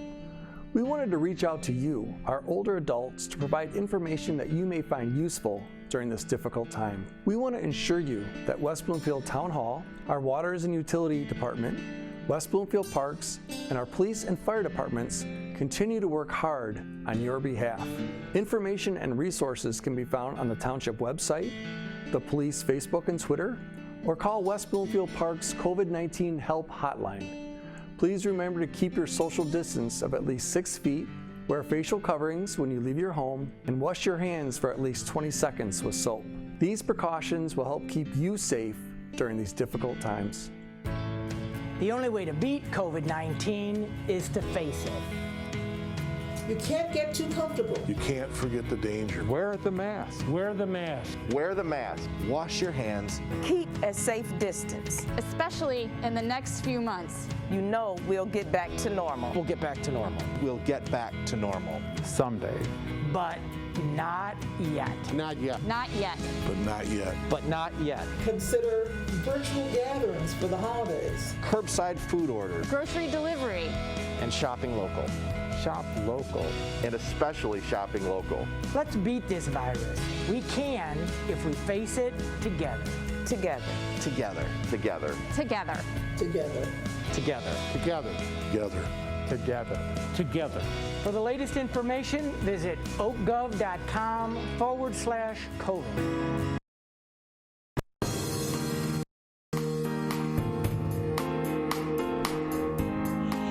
Great to have you with us here on the Megacast. I'm Ronnie Dahl, here with Mr. Tyler Keefe. As a reminder, you can always catch us Monday through Friday, 10 a.m. to noon live on Civic Center TV, Birmingham Area Municipal Access. Also, Channel 15 on Comcast 99 if you have AT&T. Tune us in if you're out driving around. Listen to us on the radio, 89.3 Lakes FM, 88.1 FM The Biff. And sometimes if you have one of those old school transistor radios, which my husband has, yes, he does. You can tune us in to the radio as well. So we want to say thank you for being with us. And then, of course, you can always catch previous Megacast on CivicCenterTV.com. With us now, we are going to bring in Art Bryant. He is going to be the newly named mayor for the city of Grosse Pointe Woods. Thank you so much, Mr. Mayor, for being with us. We appreciate your time. Thank you, Ron. Thank you. Give us a little bit of background. You guys have been through quite the time there in Grosse Pointe Woods. Well, if you mean on the council and in our government, we had Mayor Robert Nowicki, who was quite ill for a while, and we didn't really know what would happen, but I'd been sitting in for him for about a year and a half. And then he passed away actually suddenly. We didn't really expect it, and that was a couple of weeks ago.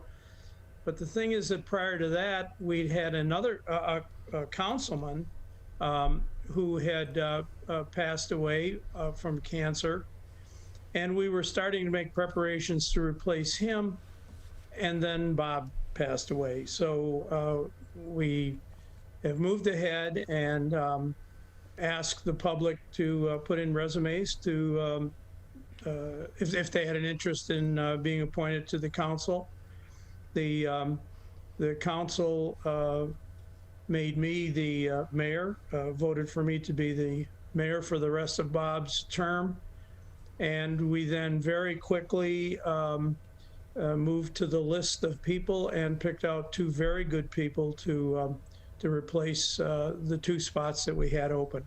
So we actually do have a full mayor and council now, and we will be moving ahead as we have been in any case. So, Mr. Mayor, if we could extend our condolences to you as well as the members of your community. But what's it like behind the scenes when someone of an elected position passes away? What is that process to fill their seats? Because the city work still needs to go on. Okay, I don't want to bore people with some of this, but in the normal course of events, one of the council members is voted by the rest of the council to be the mayor pro tem. Now, that I was voted mayor pro tem about 4 years ago, and so as soon as Bob started really having problems, I stepped in, and when he couldn't do things, I did them.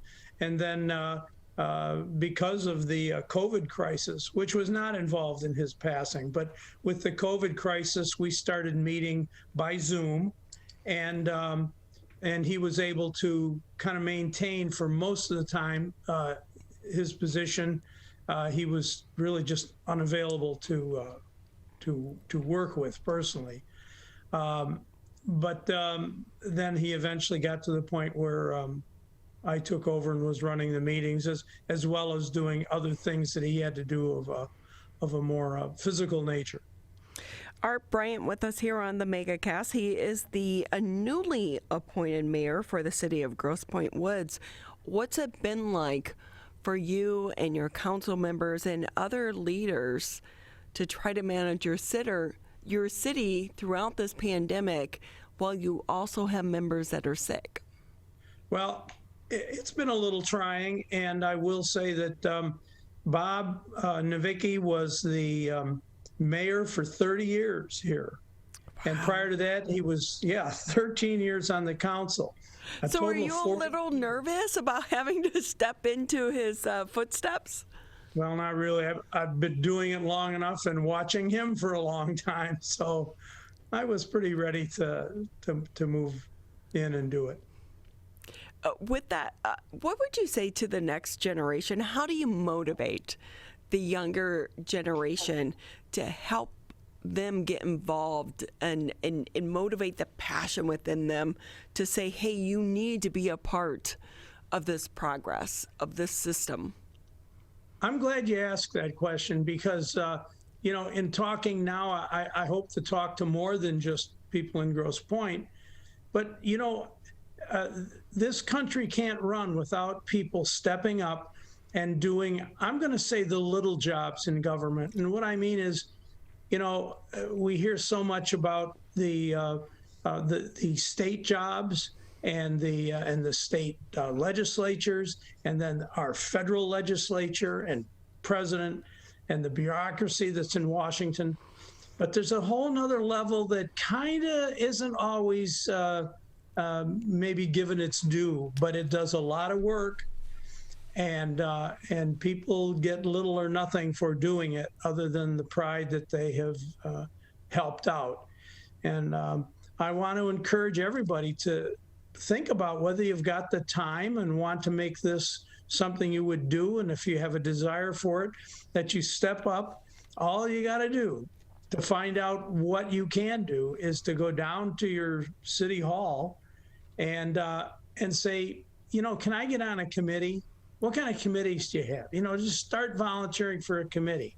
There's a vetting process, but people are picked. And we have, I can't give the exact number, but we have probably 12 committees that people can be assigned to. I mean, there's a senior commission, there's the planning commission, there's a beautification commission, there's a tree commission.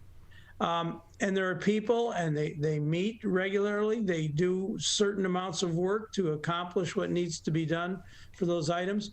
And a lot of those people, as a matter of fact, 2 of them have now stepped up, and we have appointed them to positions on the city council, and they can then run later, but they moved up from being on commissions. So that's the process. And I love that you mentioned that, because I do know that here in our local area, we have so many positions that they're open. Get involved in the community in which you live. But with that also, Mr. Mayor, there's not a lot of compensation on the back end in some of these committees. It's volunteer. It's volunteer to a great extent. I'm going to be very specific so people realize that you got to check on your own community and see whether that's what you want to do, either as a total volunteer or small compensation. We in Grosse Pointe Woods, for a year's worth of work on the council, we receive a couple of $1,000s. The mayor gets just a little bit more. I mean, it's actually $6,000 for the mayor and $3,700 for a councilman. Service on commissions and committees is all volunteer. There's no compensation. I can tell you that in the other Grosse Pointes, 3 of the Grosse Pointes have no compensation for their council members other than that they have done a good job for their city. And one other of the Grosse Pointes gives like maybe $600 a year. So you don't do it for the money. That is so true. We had a member of the Keurig Harbor City Council member with us here yesterday, and he was pretty much saying the same thing. But on top of that, do you think that because of the pandemic, people are starting to realize that who they check that box next to their name when they go in to vote really does matter? Because in the pandemic, we have really seen the importance of members of our local elected officials. Yes, I think you're right. And I'll give you an example of what's happening like right now in the next few days. There's all the talk about, where do I go to get a shot and that whole issue. Yeah. Well, we in the points kind of thought, well, we don't have anything going on here. I mean, let's, when are we going to get something? Well, the groups got together, the cities and our administrators and managers, and they've set it up so that in the next couple of days, on the 6th and 7th, I think it is actually, there's going to be a setup where people will be able, for residents of Grosse Pointe, 50 and above, will be able to get shots at a facility in Grosse Pointe Park. It'll be for all the Grosse Pointes, but they're doing it just at a facility in Grosse Pointe Park. So, there's something where we really had to step up and do some work to get a situation set up where we can give out shots. Well, Mr. Mayor, we do appreciate your time and your effort and your commitment to your community as well. Because while you may not be next door to us, what happened, we're all one community. So we appreciate all the work that you're doing as well on behalf of all of us here in the Metro Detroit area. Mayor Art Bryant with us here for the City of Grosse Pointe Woods. Before we say goodbye, anything maybe I didn't touch on that you want to add? No, just come on over and see us. It's a good place to live. Grosse Pointe Woods has been spotlighted at least 2 times in the last, I think it's maybe 5 years, by different magazines as the first or second place to live in Michigan. Look at that. See, right here in our community, we so appreciate the time. You guys have a great community over there. Thank you very much. Thank you so much for being with us. Art Bryant, he's the mayor for the City of Grosse Pointe Woods. We're going to take a quick break here on the Megacast, and when we come back, we are going to be talking with... Who are we going to be talking with? Who's our 1140? We got Melissa Sinclair joining us next. She is from Haven. So a very important topic when we come back, talking about domestic violence in the middle of the pandemic. This is the Oakland County Megacast. Wearing a mask is more than protection. It's a bridge to better days. The path back to celebrations with family. Nights out on the town with friends. Game days with your favorite sports teams. And the thrill of live concerts. But until we can all get the COVID-19 vaccine and build community immunity, which will take time, we all need to continue to stay careful. Because Michigan's recovery is depending on you, and so are your family, friends, and neighbors. So even after you're vaccinated, wear a mask, avoid large gatherings, and social distance. One day in the near future, we will all be able to put this pandemic behind us. But until then, spread hope, not COVID. Learn more at michigan.gov/coronavirus. A message from the Michigan Department of Health and Human Services. Quitting smoking can improve your health, but it also protects your loved ones from secondhand smoke. Did you know there's no risk-free level of exposure to secondhand smoke? Smoke from cigarettes, e-cigs, and hookah can travel through ventilation systems and harm those around you. So clear the air and stop secondhand smoke. Call the Michigan Tobacco Quit Line at 1-800-784-8669. A message from the Michigan Department of Health and Human Services. Great to have you with us here on the Megacast. I'm Ronnie Dahl here in the studios. Mr. Tyler Keefe. You can always catch us.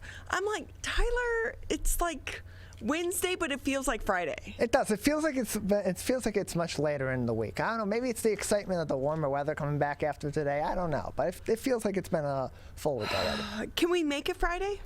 I mean, if we all band together, I think we can make it a Friday. Hey, but the weather is going to change. It's going to be probably the last nice day for a couple days. Only in Michigan can you go from 70 yesterday. Last night I couldn't sleep, so I'm sleep deprived right now. I know. But the wind was howling last night like crazy. And then tomorrow it's going to be a high of 38 degrees. Yeah, right back to winter. It's just let's get excited for next winter by going straight back to it for a day, and then we'll get back in the spring.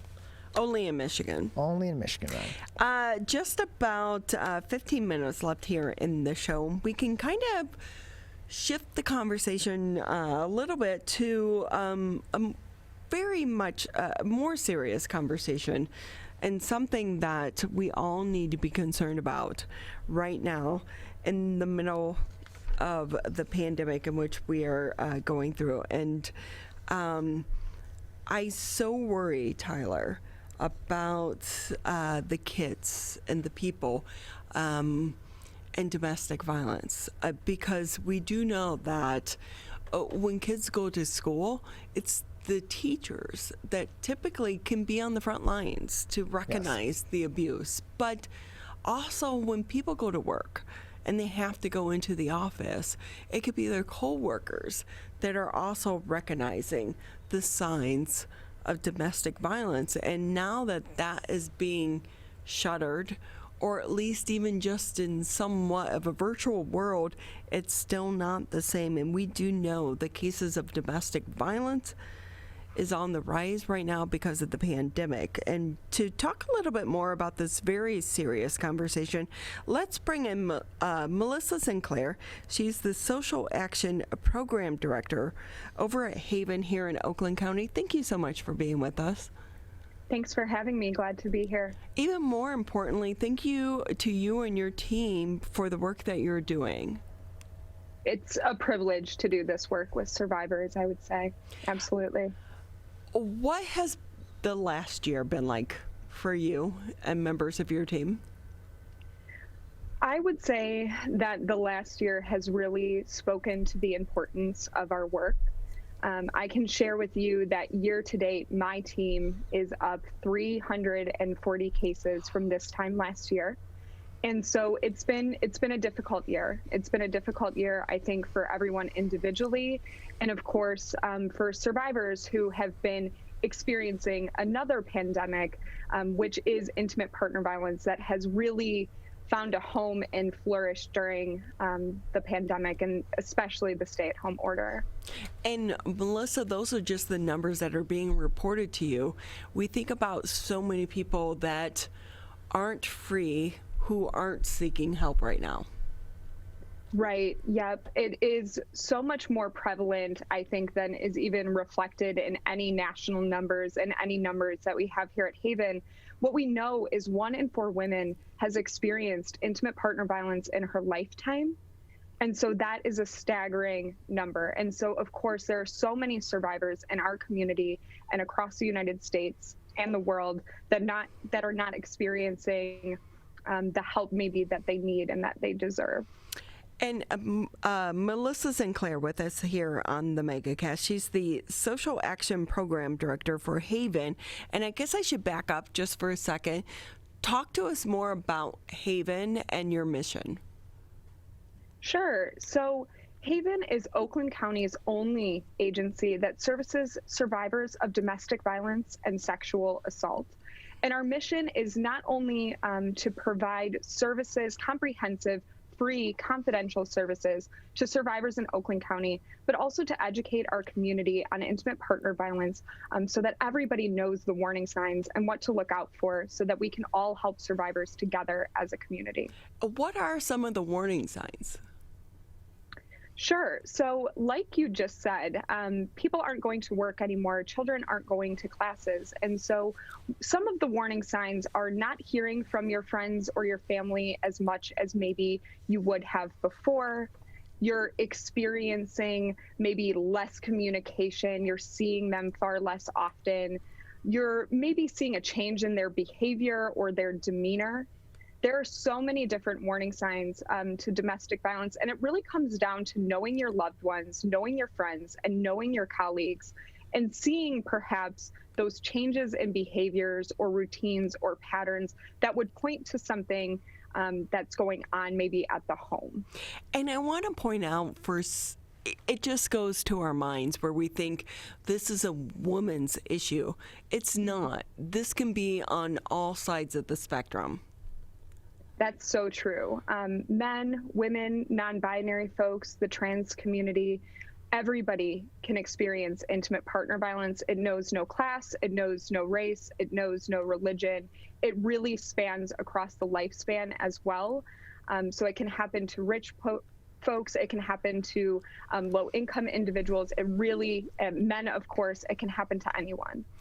So what are the trends that you're seeing there at Haven throughout the pandemic? Has it been changing right now? I would say that it has. I mean, domestic violence has always been a problem throughout our communities, but what we've seen is an increase in lethality, an increase, unfortunately, in homicides in Oakland County. We've had several throughout the pandemic, and so we're seeing that things are becoming more lethal, a lot more scary for survivors. Certainly, we are seeing that. Which kind of goes into our earlier conversation about kind of gun violence, because we know guns are in the home. Right. Yeah, that can increase the risk of homicide by 500%. Wow. So if there is a weapon in the home, there is a higher likelihood of homicide in that situation. So we know what the problem is. What do you think the solution is? How can we mitigate these numbers and save people? I think part of the solution really lies in the folks that are committing intimate partner violence. They are the real solution here because they are choosing violence. They are choosing to behave this way. And so for me, especially in my role, I deal a lot with court, law enforcement. And so for me, offender accountability is paramount in addressing intimate partner violence. And of course, help for the survivors, healing for the survivors, and justice for them.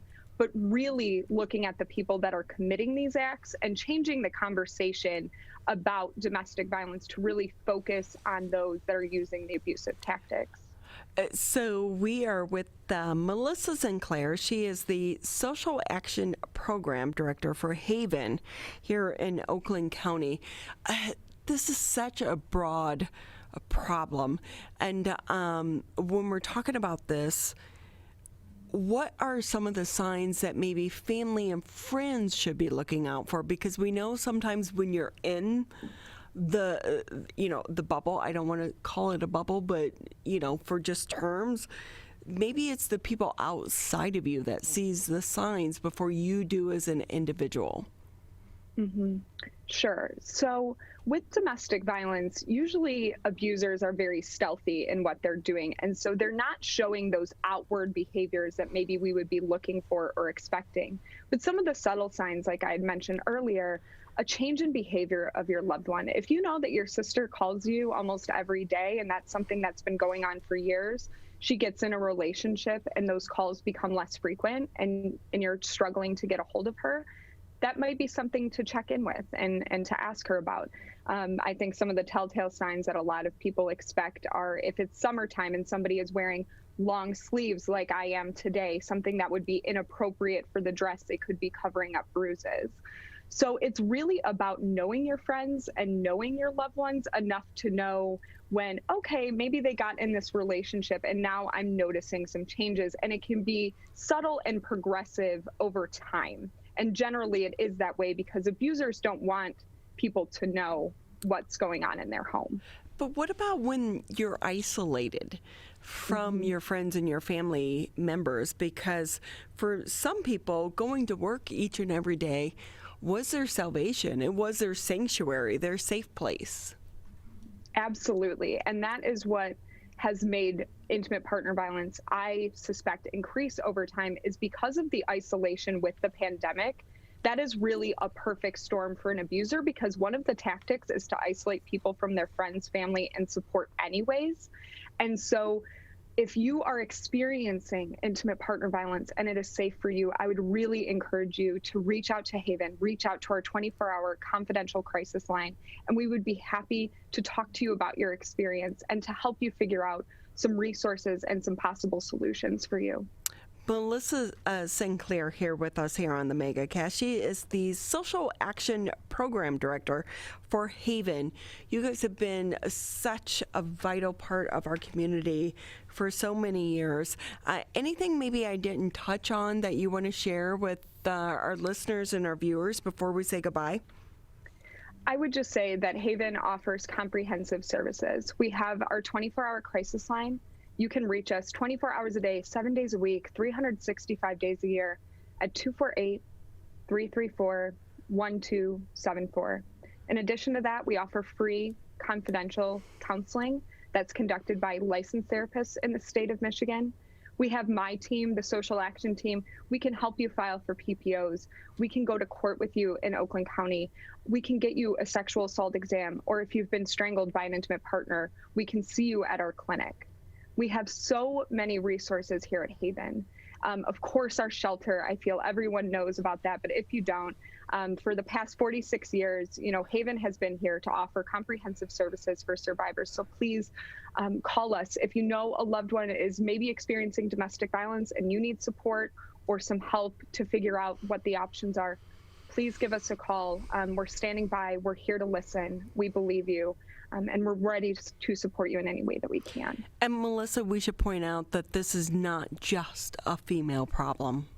Correct. Yeah, it can happen to anybody at any time, regardless of race, gender, sexual orientation, any identity. It really knows no bounds, and you're most deserving of help. If this is something that you're experiencing, it's not your fault. You didn't deserve it. And there are people in your community that are ready to help you.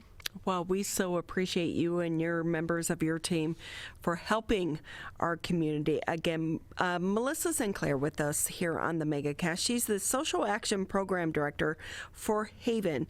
Their crisis line, 1-877-922-1274. That's going to wrap it up for the Wednesday edition of the Megacast. Tyler and myself will be back here tomorrow morning, bright and early, at 10 a.m. This is the Megacast.